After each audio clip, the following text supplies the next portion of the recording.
यह मूवी बहुत ही ज़्यादा खतरनाक होने वाली है। इस मूवी के अंदर हमें देखने को मिलेगा कि कैसे इस पपेट ने बहुत ही खतरनाक तरीके से लोगों को मारा है। लेकिन एक बात है, जब भी इस पपेट ने लोगों को मारा है तो किसी को भी पता नहीं चला कि ये लोग कैसे मरे हैं। और इसने आज तक जिन जिन लोगों को मारा है उनकी ज़ुबान वहाँ से गायब हो चुकी है। और इस पपेट ने उन सभी को इतने खतरनाक तरीके से मारा है कि आपका उसे देखकर दिल दहल जाएगा। देखिए यह लड़का इस पपेट के इस रहस्य को कैसे सुलझाता है। और लास्ट में यह मूवी इतनी खतरनाक होने वाली है कि आप देखकर हैरान हो जाएंगे कि इस मूवी के अंदर ऐसा कुछ भी था। तो बने रहिए मूवी के साथ। भाई प्लीज़ यार, मूवी शुरू होने से पहले हाथ जोड़ कर रिक्वेस्ट है कि प्लीज़ एक लाइक ज़रूर कर देना। अगर आप कोई भी कमेंट करना चाहते हैं तो प्लीज़ कोई भी कमेंट ज़रूर कर सकते हैं। मूवी की शुरुआत में हमें इस कपल को दिखाया जाता है जो कि यहाँ पर रहते हैं। ये अपनी ज़िंदगी बहुत ही बढ़िया तरीके से जी रहे थे, लेकिन इन्हें क्या पता था कि इनके ऊपर बहुत ही बड़ा दुखों का पहाड़ टूटने वाला है। एक बार की बात है, अचानक इनके बाहर डोरबेल बजती है। जब वह बाहर जाकर देखता है तो वहाँ पर कोई नहीं होता, लेकिन जैसे वह नीचे देखता है तो वहाँ पर एक बॉक्स पड़ा हुआ होता है। वह उसे अंदर ले आता है और उस पर पता ढूंढने लगती है किसने भेजा है, लेकिन उसे वहाँ पर कुछ नहीं मिलता। जब ऐसे खोलकर देखते हैं तो उसके अंदर एक पपेट होता है। यह देखने में बहुत ही ज्यादा वाहियात लग रहा था और यह इस पपेट को उठा लेती है और कहती है कि देखो कितना बढ़िया पपेट है। लेकिन उसके पति को यह वाहियात लग रहा था और कह रहा था कि देखो कितना बदसूरत है ये। लेकिन इसकी पत्नी कहती है कि हमें यह रखना होगा क्योंकि यह बहुत ही मुझे क्यूट लग रहा है। ज्यादा फोर्स करने से वह इसे रख लेता है और इसका पति शाम को किसी काम के लिए बाहर चला जाता है। वह इस पपेट को यहाँ से उठाकर अपने बेडरूम में रख देती है और कपड़े संवारने लगती है। और जैसे ही कपड़े संवार कर उसकी तरफ देखती है तो उसका सिर घूमा हुआ था। वह उसे देखकर डर जाती है, लेकिन सोचती है कि यह शायद ऐसे ही हुआ होगा। वह उस पर कपड़ा ढक देती है और वहां से चली जाती है। लेकिन उसे क्या पता था कि अब बहुत ही बड़ी अनहोनी होने वाली है। अचानक उसे अंदर से कोई आवाज सुनाई देती है। वह अंदर जाकर देखती है तो उसे कुछ नहीं दिखता। लेकिन थोड़ी देर बाद जब वह फिर से आवाज आती है तो वह उस पपेट को देखती है और अचानक जैसे ही वह उस पपेट का कपड़ा उठाती है तब वह वहां से काफी दूर गिरती है और वहां से निकलने की कोशिश करती है, लेकिन कोई चीज उसे अपने अंदर खींच लेती है और वहां पर उसका सिर्फ खून ही खून दिखता है। उसी वक्त चारों तरफ सन्नाटा हो जाता है और उसी वक्त उसका पति वहां पर आ जाता है। इसका नाम जिमी है। जिमी अपनी वाइफ को आवाज लगाता है, लेकिन उसे कोई जवाब नहीं मिलता। जब वह अंदर जाकर देखता है तो उसे वहां पर खून मिलता है। वह इसे देखकर बहुत ही ज्यादा डर जाता है और जब वह आगे जाकर देखता है तो वहां पर एक कपड़ा पड़ा हुआ था और जैसे ही वह उस कपड़े को हटाता और देखकर हैरान हो जाता है कि उसकी बीवी की अब मौत हो चुकी है। यह उसके लिए दौरे से कम नहीं था और वह पपट साइड में पड़ा हुआ था। फिर हमें पुलिस को दिखाया जाता है जो कि वहां पर आ चुकी है। लेकिन हैरानी की बात तो यह है कि पुलिस वालों ने उसे ही अपनी बीवी के कत्ल में गिरफ्तार कर लिया है। और फिर हमें इस पुलिस वाले को दिखाया जाता है जो कि जेमी से इस डेथ के बारे में कुछ पूछ रहा है और कह रहा है कि तुमने अपनी बीवी को क्यों मारा।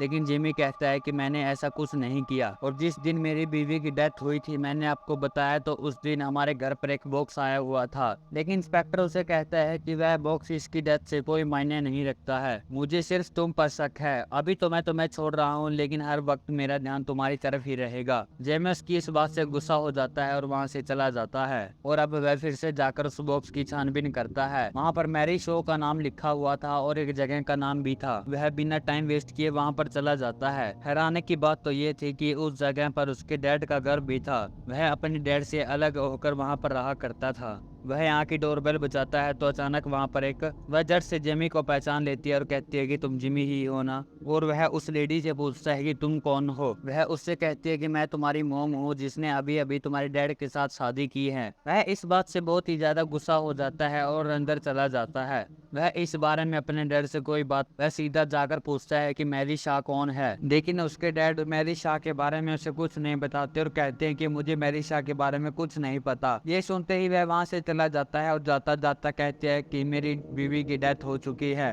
बस इतना कहकर वह वहां से चला जाता है। फिर जेमी जाकर इस बूढ़े से मिलता है और वह कहता है कि मुझे अपनी बीवी का फ्यूनरल करवाना है और मुझे एक कॉफिन की जरूरत है। वह उसे कहता है कि हम उसके लिए तैयार हैं और वह उससे कहता है कि तुम्हें सिर्फ कुछ फॉर्म फिल करने होंगे। तब जिमी वहां से चला जाता है। उसने यहाँ पर होटल में एक कमरा बुक किया था। वह वहाँ पर चला जाता है, उसके साथ वही पोपेट होता है। वह उसे यहाँ पर साइड में रख देता है। जैसे ही जिमी की आंख बंद होती है अचानक पोपेट उसकी तरफ देखता है, लेकिन जिमी का ध्यान उसकी तरफ बिल्कुल भी नहीं होता। और जब जिमी सो जाता है तो अचानक उसकी थोड़ी सी आंख खुलती है और जैसे ही उसकी आंख खुलती है और वह अब डर भी गया था। वह उसे उठाकर देखता है तो वह सिर्फ अपनी जगह पर ही था। फिर हमें अगले दिन दिखाया जाता है कि ये सब यहाँ पर आ चुके हैं और इसका फ्यूनरल हो चुका है। सब के सब यहाँ से चले गए, लेकिन जिमी अभी भी वहाँ पर था।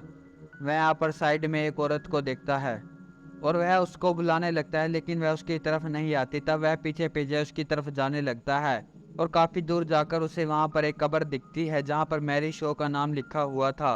वह वहाँ से अपने घर पर चला जाता है और इस पपेट को उठा लेता है और देखता है कि इसके पीछे एक नाम लिखा हुआ है, बिली। और उस कब्र पर भी नाम था, बिली, जो गायब हो चुकी थी। वह उसे वहाँ पर ले जाता है और उसे यहाँ पर गाड़ देता है। उसके लिए बहुत ही ज़्यादा खतरनाक मोमेंट था। वह वहाँ से जाने ही वाला होता है कि तभी उसे बहुत सारी आवाज़ें आने लगती है। वह भागकर अपनी कार में बैठ जाता है, लेकिन थोड़ी देर बाद अचानक उसे वह पपेट दिख जाता है। वह डरते हुए वहाँ से भाग जाता है और वह फिर से अपने होटल में आ चुका था और वह अंदर चला जाता है और नहा धोकर बाहर आ जाता है। लेकिन जैसे ही वह बाहर आता है,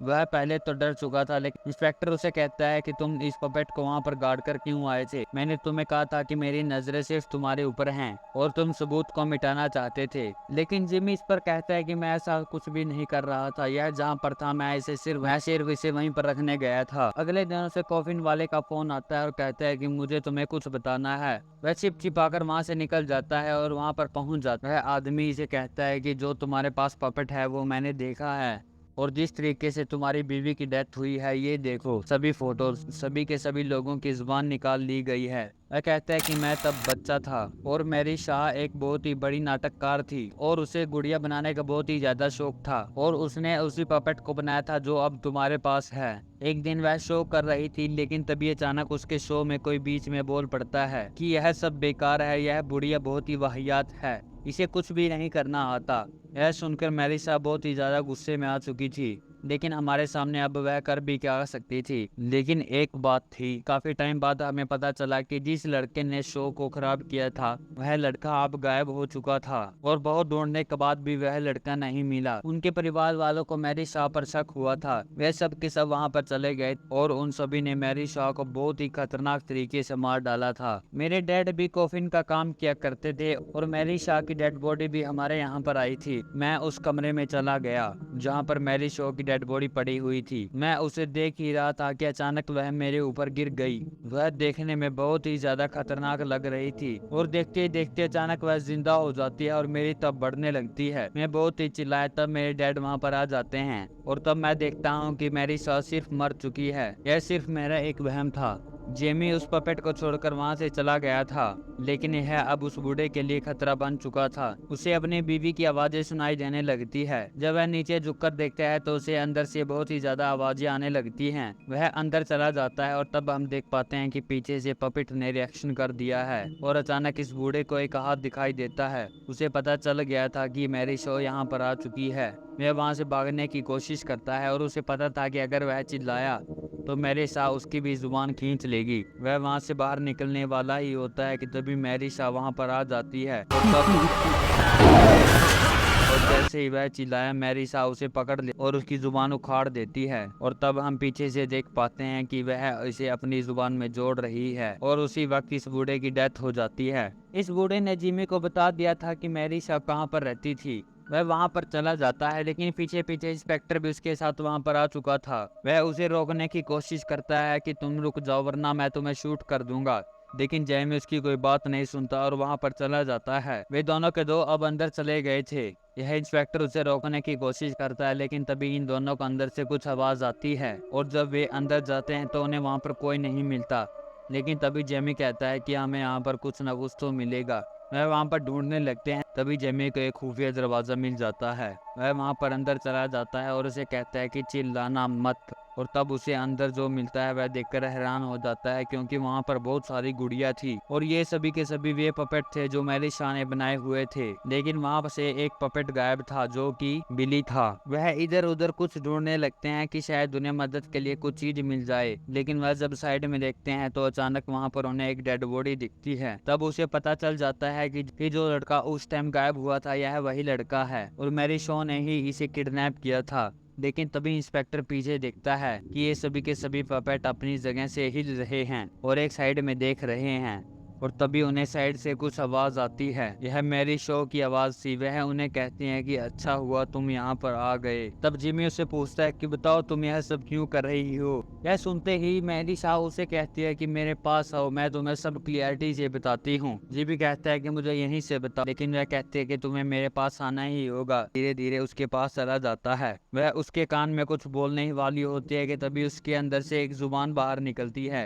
यह देखकर जेमी डर जाता है और पीछे की तरफ है, और तब उसे रियलाइज होता है कि यह मैरी शो बहुत ही खतरनाक है। तब इंस्पेक्टर उसकी हरकतें देखकर उस पर शूट कर देता है, लेकिन देखते ही देखते सभी के सभी पपेट उन पर हमला करने वाले होते हैं। इंस्पेक्टर एक एक कर सभी पर गोली चलाने लगता है। तब जिमी उससे कहता है कि ऐसे कुछ नहीं बनेगा, हमें इन सभी को जलाना होगा। वे लोग वहां पर आग लगा देते हैं और सभी के सभी पपेट जलने लगते हैं। मौका देखते ही वे लोग वहां से भाग जाते हैं, लेकिन उन्हें क्या पता था कि आगे एक और आफत खड़ी है। वे यहाँ से तो भाग गए थे, लेकिन तभी इंस्पेक्टर को कुछ दिखता है और उसे देखते ही वह चिल्ला पड़ता है, और जैसे ही वह चिल्लाता है उसका काम भी तमाम हो जाता है और उसकी भी जुबान मैरी शाह निकाल लेती है। लेकिन यहाँ से जेमी बच गया था, क्योंकि वह सीधे यहाँ से नीचे कूद गया था और वह यहाँ से निकलकर अपनी गाड़ी में बैठ जाता है और सीधे अपने डैडी के घर पर जाता है, क्योंकि पता नहीं उसे कैसे पता चल गया था कि अब वह पपेट बचा हुआ है जो कि बिली अब उसके डैड के घर पर है। वह वहाँ पर चला जाता है। वह पपेट वहीं पर होता है। वह अपने डैड से पूछता है कि बताओ डैड, इसमें तुम्हारा हाथ है क्या। लेकिन यहीं पर मूवी का ट्विस्ट होता है। जैसे ही वह उसके पास जाता है तो देखकर हैरान हो जाता है कि उसके डैड तो मर चुके थे